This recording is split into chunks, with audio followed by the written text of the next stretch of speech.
Ladies and gentlemen, welcome to the 4:30 show with your host, Annabelle Oxborough.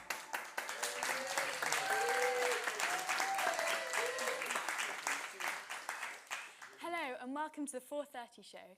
I'm Annabelle Oxborough, your host for today. We've had a fantastic second day here at In2Drama. It's been full of creativity, singing and learning, which we can't wait to share it with you. This morning, the younger group enjoyed a singing masterclass with West End star Emma Hatton, while the older group were filming VTs and practicing monologues. Then in the afternoon, we swapped over.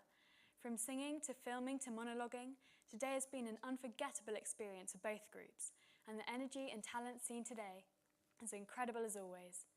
So before we welcome today's special guest, here's an insight into some of the work that she has done with the students today.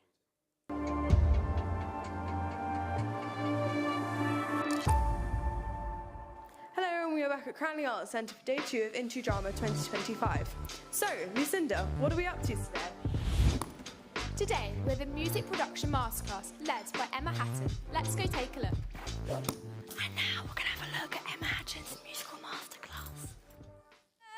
And if when he knows me, he's only disappointed, what if I give myself away to only get it given back?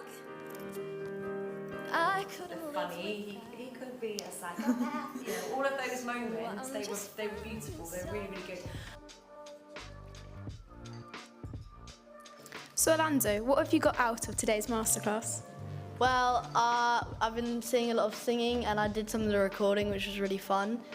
Why have you come to the In2Drama's masterclass? Because when I'm older, I'd really like to be like a musical actor or a film actor, so I think that's why I came here to master it all. In 2023, we saw Emma Hatton perform here at the Academy. Gets used by a man who can't love. Then she'll get stuck and be scared of life that's inside her, growing stronger each day till it finally reminds her to fight just a little to bring back the fire in her eyes. Crikey, it's been a busy day at In2Drama, and I know we've all enjoyed meeting Emma Hatton. If you would like to see her, you can come to Friday's show on the 1st of August to see her and friends performing.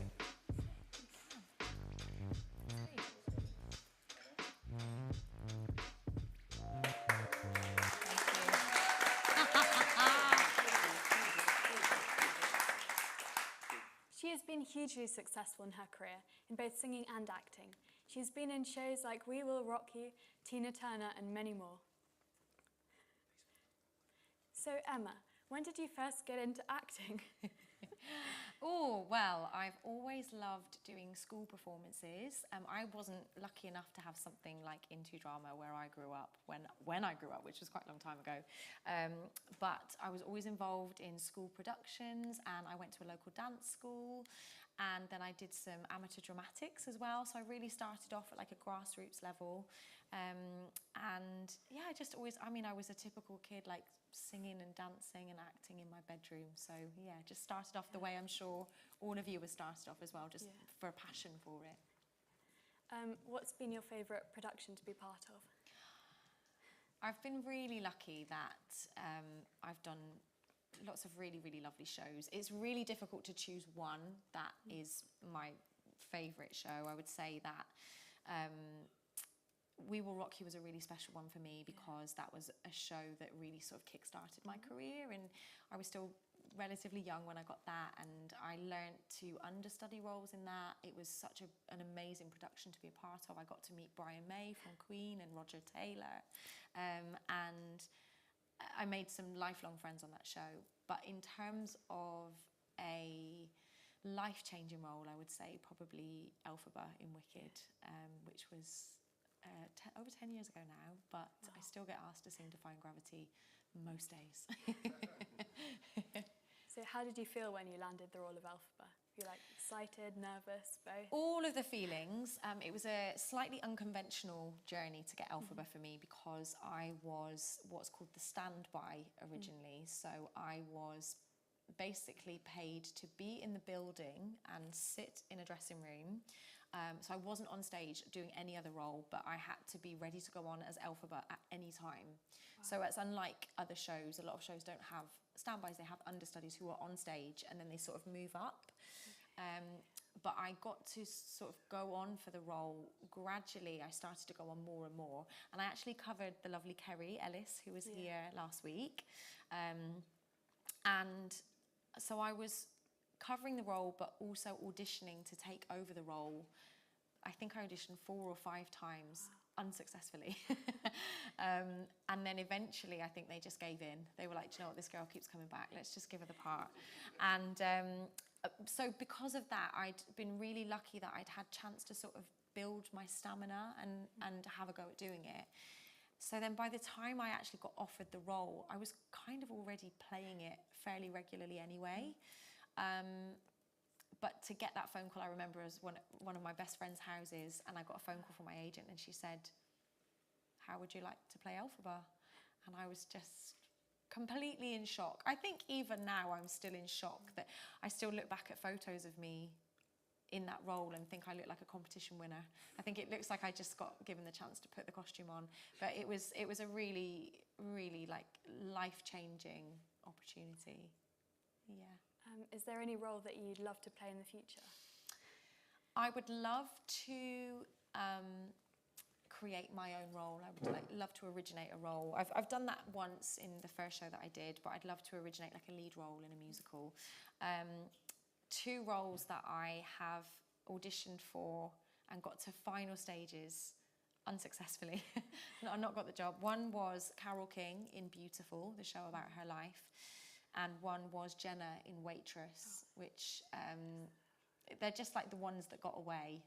And if you come to my concert on, I don't know which camera I'm looking at, this one, on Friday, I've put a little smattering of songs from the shows that I didn't get. Because if people don't give you the job, just create the job yourself. So I'm going to sing those songs because I love them. What advice would you give to aspiring actors who want to get into the industry? I would say yes to lots of opportunities, and to be open, have an open mind about different productions, different opportunities, because every opportunity is a chance to learn. So even if it's like I've tried that and I actually didn't enjoy that so much, give it a go, have a go. And also just try and remember why you love it. You know, we all get nerves, we all get anxious about certain things, and I always try and remember why when I first started to sing, it was because I loved to sing. So always try and keep that love for it, even if it means that you are constantly exploring new music, new skills. Always be open to learning. And the advice I give everybody in our industry, and I always try and live by this, is to work hard and be nice. They're 2 very, very simple things, but it's a whole team effort, as we can see in this environment. You know, there's lots of people that you might be the person in the spotlight on the stage, but there are a whole team of people behind making sure that you're safe, that you're prepared, that you're hydrated, that you've got the right costume on. So always be nice to those people and work hard. So now I believe you've got a showcase from your masterclasses to show us? Apparently I do. Yes, so we're going to go over here, is that right? Yes. Brilliant, lovely. Okay, so I'm going to ask you to follow me over here. So I've got some willing participants over here. So this afternoon, we did a masterclass. Am I looking to this camera here? Is it? Yeah, this one over here.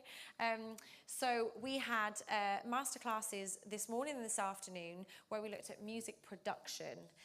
So it was microphone technique, and everybody brought their own songs with them, so they were choosing songs that they felt comfortable with, and we had such a wide range of songs. I learned some wonderful new material today, and we looked at the difference between performing a song for a concert or within a musical or at a gig, and the skills that you can take from that, but then the way that you can benefit from those skills and put them behind the microphone and get the most amazing take in a studio.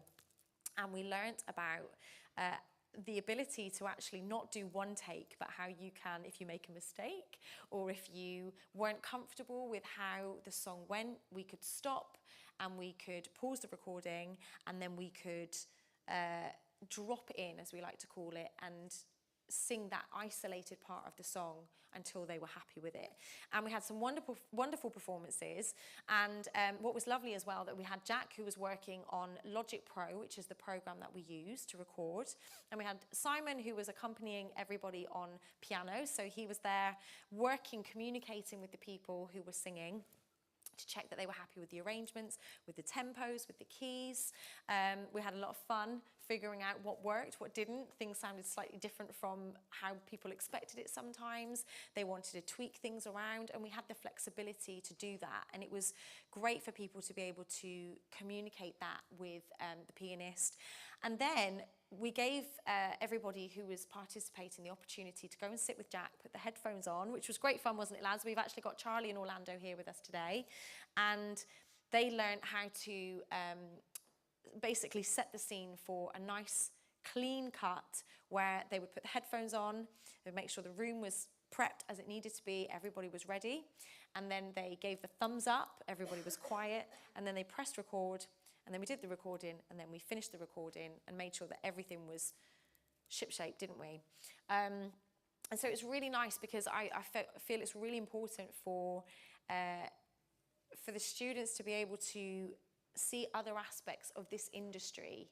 So they may not be the most confident singer, or they may not be the most confident actor, or they may not feel comfortable getting up in front of people and singing, but they might be like, actually, do you know what? This has really spiked an interest in me. I really love watching this and learning how people can use microphones, and so more of the sound production, sound engineering side of it. So hopefully we're sort of igniting a little bit of a creative flame in people if there's other areas that they might be interested in.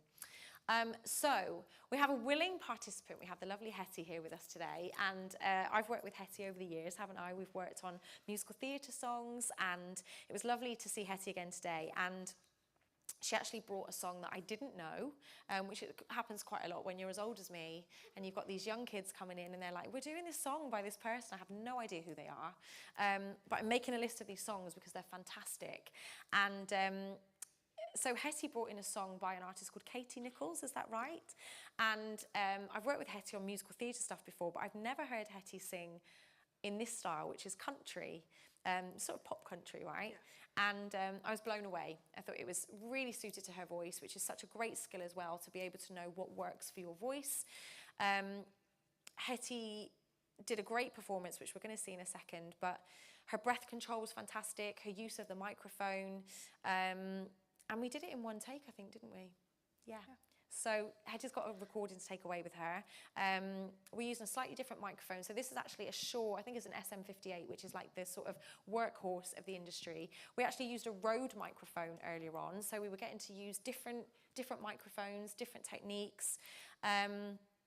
So what I'm going to do is I'm going to hand over to my very capable friends here who are going to start recording. So Simon's on keys over there. Say hello, Simon. And we're going to do a little recording, aren't we? So we're going to showcase what we learned today. Are you guys ready to go? Do you know what you're doing? Yes. Do you want to explain what you're doing? You're going to press... R.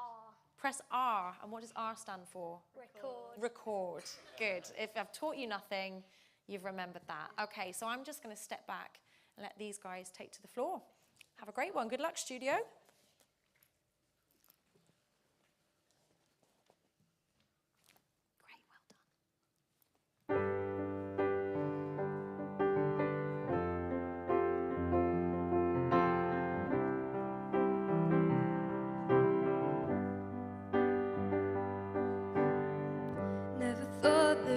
Find saving in a place where I once was shaking.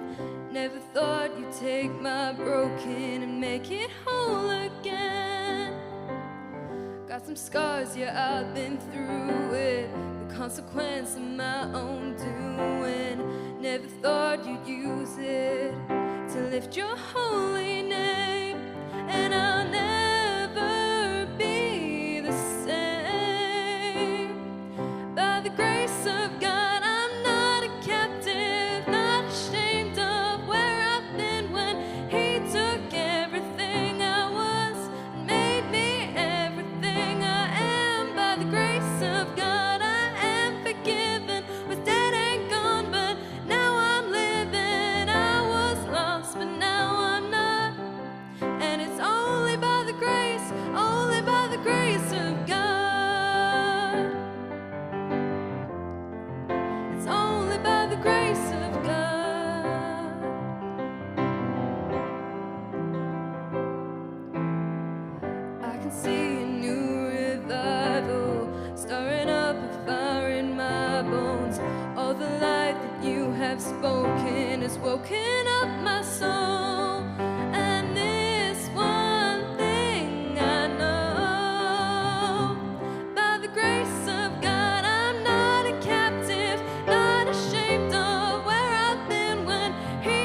good, wasn't it? How did that feel?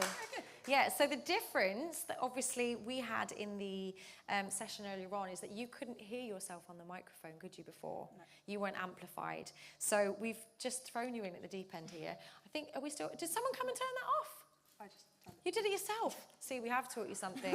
There you go, our job is done. So what we've been able to give you there is a completely different performance experience, haven't we? Instead of standing on front of a stage and, you know, like a concert performance or an audition performance, it was really lovely to see. Obviously, we've worked together before and I've seen you in that capacity, and seeing you in a completely different headspace when you were singing, and it sort of unlocked parts of your voices that I've never heard before. So can we have one more round of applause for that? I think that was incredible. Thank you so much, and thank you for volunteering.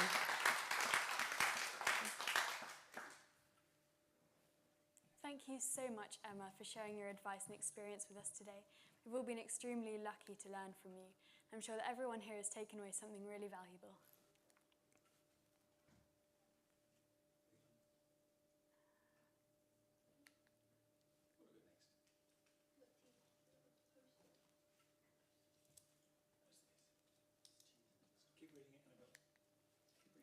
And Emma will also be performing this Friday here at the Cranley Arts Centre with some of the students from this week. If you want to get tickets, you can go to cranleyarts.org to secure them there. So, let's give it up for Emma Hatton. Thank you very much. Thank you.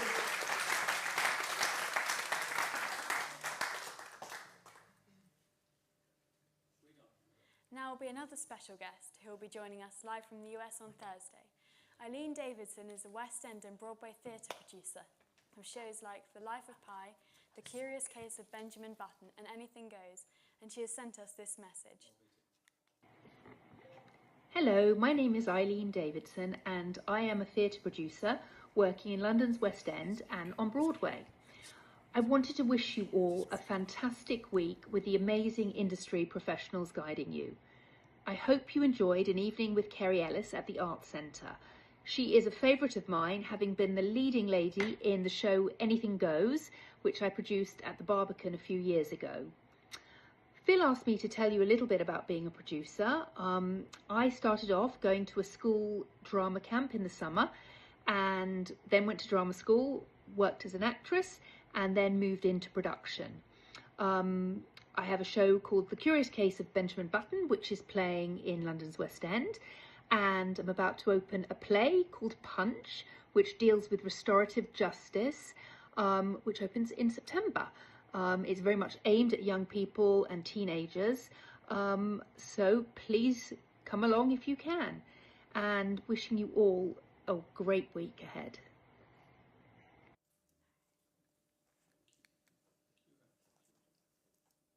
And that wraps up our second day at In2Drama. Tomorrow we'll be joined by choreographer Kelly Ewing for a dance masterclass, which I'm sure is going to be fantastic.